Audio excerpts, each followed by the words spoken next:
Okay, so I want to take the back bodice now, and we're going to be assuming that this is the center back, as I said. So our zipper allowance is 1 inch, ½ inch. That will be transferred when you're doing the paper transferring to the fabric. So next thing I'll be doing is taking my dart line, and then the dart line we used was 3.875. So that is here. And so I'm taking my dart line again here. Have you off my data? Alright, so the dart line has been ruled. So now what I'm going to do next is take my shoulder measurement, and let's note some things I'm going to be doing. So the shoulder measurement is 8 inches, just like we did for the front bodice. So after the 8 inches, I will still be doing some things. So let me do the 8 inches first, and then you're ruling it all the way down to your chest line.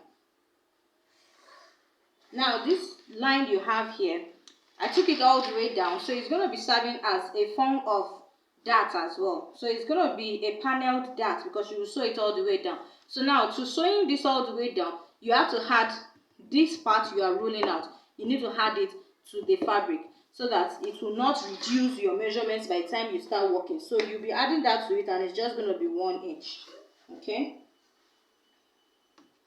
so I'm ruling that up to the point needed. All right, so now I'm going to be taking the round bust measurement, and then the round bust measurement is 9.5. Okay, so you'll be adding the same 1 inch. It's going to be applicable to everywhere. So after having my 9.5, I'll be adding the 1 inch to it. The same thing I'm going to be doing around the under bust, which is 8.5, and then I'll add 1 inch to it, and then the waist is 8, and then I'm going to add 1 inch to it, and then this part, which is the blouse hip, is also 9.5, and I'm going to be adding 1 inch to it. So now I'm going to be joining everything together. Okay,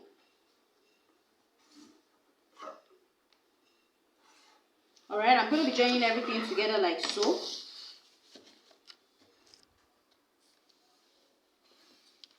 All right, so now here's the back bodice. So I'm going to be drafting my armhole right here. I'm going to be drafting the armhole. Okay, so now the armhole for the front panel.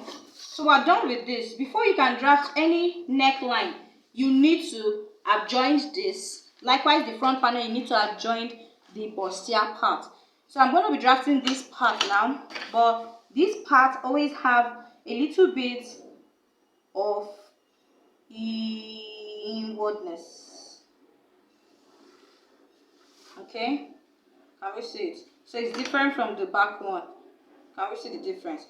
All right, so when you're taking your shoulder slope, but that has to happen after you must have joined this. So your shoulder slope for the back is going to be 1 inch, and then the shoulder slope for the front is going to be 1.5, but that will be after you have joined this. So this is just a simple way of drafting the straight cut bustier. Okay, so now I want to show you, I want to make a recap. So here it is. This is the front panel, the bustier, and then the shaping. So now you will simply add your side seam allowance up, down, everywhere. Then the neckline, shoulder joining allowance. The same thing for the back panel. So there you go. Feel free to drop a comment in the comment section. Ask any questions. I am here to serve you.